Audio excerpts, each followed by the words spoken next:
Hello there. I am a giant Pikachu with a hat. So first thing I think that I can bring up about this movie, for those who want some behind-the-scenes commentary, is the giant Pikachu bit was actually filmed a lot later. After I'd filmed almost all the Evil Emperor scenes, is when I filmed the Pikachu scenes. I am a giant Pikachu. Now, another interesting tidbit is the music I use here wasn't the music I had intended to use. I wanted to... If you've ever played the Stanley Parable, it's a pretty decent indie game, I suppose. So, if you've ever played that, I intended the music they used with the Adventure line to be played during this segment, but I couldn't find it for the life of me. So, I went with this. Royalty-free, generic music. So let's just... Now, I know what you're thinking. Continue through. Why is this action movie opening with a giant Pikachu in a hat? I cringe every time I see this, unfortunately, myself. Had no other way to open this movie. It's true, I he's did just think one that. guy. And, well, we all know who it is, so did you really expect top-tier quality? But, right, exposition. For thousands of years, the Cannon family has guarded the ancient red stone, till it was stolen by the evil emperor. Now, Jack Cannon, the youngest guardian of the stone, must retrieve it from the emperor's evil lair. Now, another interesting change pre- and post-production is that scene went on a bit longer, but due to the nature of the editing software I used, it had to be cut down for time, for the sake of actually fitting the video in. But this is going. It. The evil emperor's lair. Now, a lot of you pick up on the JoJo references I make a lot in this, and if you notice, the theme that plays is the Phantom Blood OST from the first part of JoJo. Now, right here is something I think people have noticed once or twice, is that, if I can rewind slightly, let me just rewind right here. I meant to have the door kick in, like, you know, a big dramatic, like, haha, I kicked the door in, and it's awesome.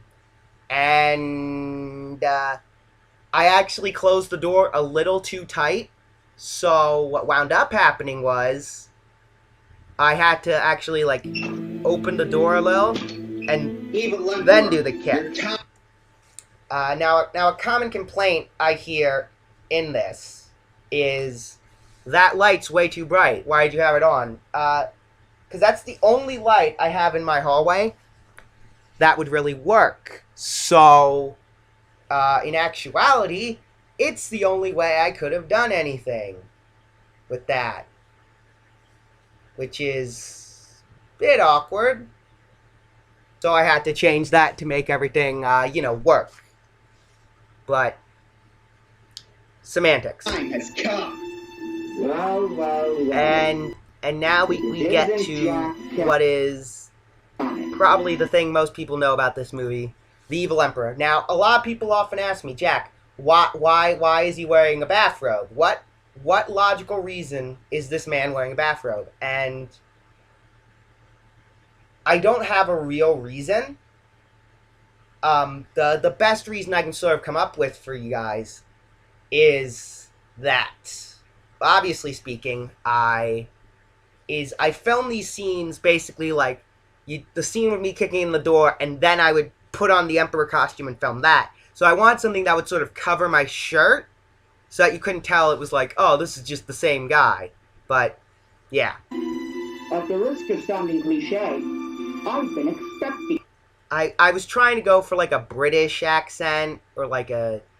I don't know what I was trying to do with the Evil Emperor's voice. I really don't know. You know I'm here. Return the red stone. You know not the powers it wield. Oh, you mean... this? Redstone? Take it. Just take it. Really? You're just gonna let me take it? Since I drained all the power from my super weapon! Now, we never see the super weapon, and again, I ad-libbed a lot of this movie, so really, I plan to explain it later in the second movie, which I am working on, and I actually, that trailer, I have a good chunk of the movie finished, but it's not entirely done. So what I think I'll do is after this, I will show you guys that bit, the finished that I have. So then we have the evil laugh and... No! It can't be! You've already drained I don't know the what power. accent I'm trying to convey here. Now, let's see how you handle death by snake! Now this moment, no one has apparently gotten this for whatever reason, and I don't understand. And it's this scene with the evil emperor and the whole death by snakes. No one got this reference actually, and it kind of surprises me. It's a reference to Adventure Time. In actuality, to a very early episode, which I should have looked up the name. I didn't. I could look it up right now. Rainy Day Daydream. That's what it was. That's what that's referencing. And then actually that was me trying to end the recording. Then I stopped to laugh a little longer. Some more hammy acting from me. Look at you down there. Pathetic. Weak. Defeated by me! No. I can't give up! What? Now, the song that plays here is a MIDI of Happily Ever After from Tengen Toppa Gurren Lagann, which also is where the communist shades are from, people. Stop thinking they're from something else. It's from Gurren Lagann. You're wrong. Stop. Now, in this scene, I want to notice something. Because you guys, or rather, the quadratic formula, he's pointed out to me that apparently I dropped something in this scene. I don't remember what it was. Let me see if I can... What? I think it's my mouse that I used to turn the thing on and off. I don't know. He's tapping into the full power of the red stone! It's hard to convey shock in Now, that. Evil Emperor, it's time for you to face justice! Impossible! How can you be so powerful? Ha! And now this There's no section way right for me here... now. I have the power of God and anime on my side! Now, a lot of you like connecting my work to JoJo because it's like, oh, Jack just makes JoJo references. And while you're completely right and completely justified in that opinion, it's harsh, man. A lot of you decide to connect the Red Stone to the Red Stone of Aja from JoJo's Bizarre Adventure, from obviously Battle Tendencies. I'm sorry for not being able to remember Battle Tendencies there for a minute.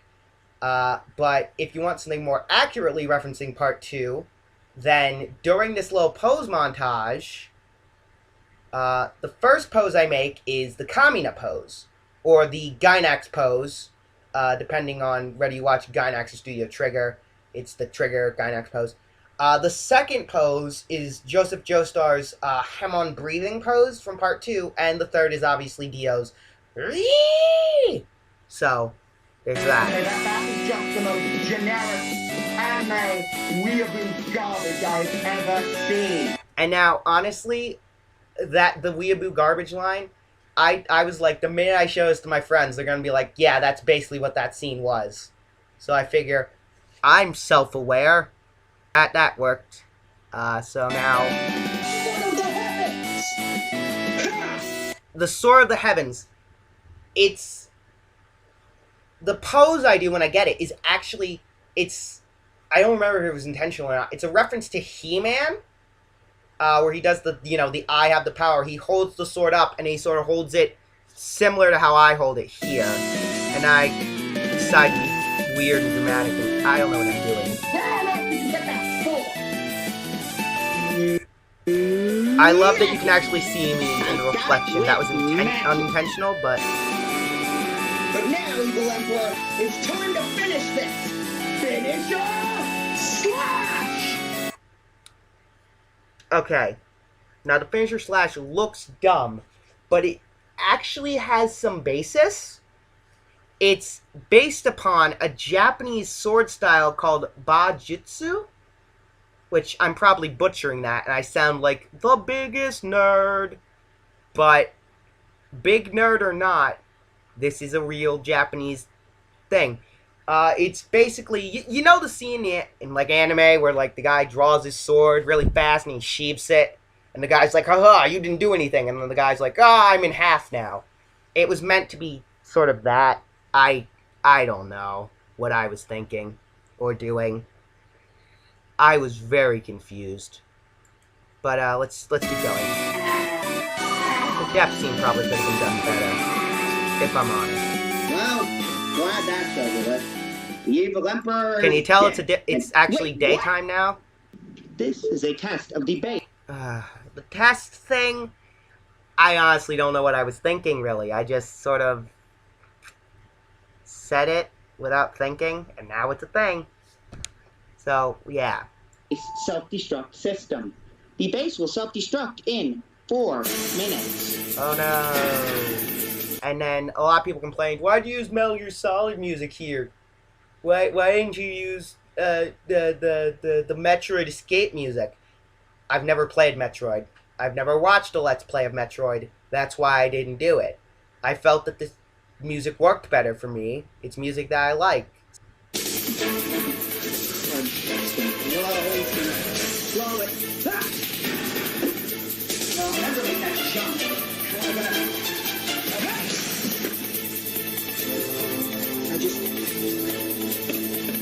This ought to work. Don't question why I own this motorcycle helmet. Now this scene, if I'm honest, this is the scene I'm most proud of in the entire movie. So the way it was set up was I set up a bunch of cushions as sort of like a tumble pad? That's the word for it, tumble pad.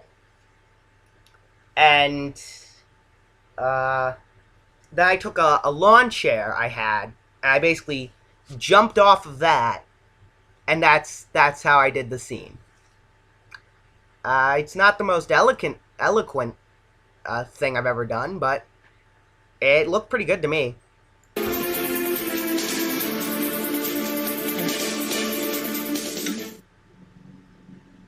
So somehow, I'm alive? Wait, shouldn't the building explode?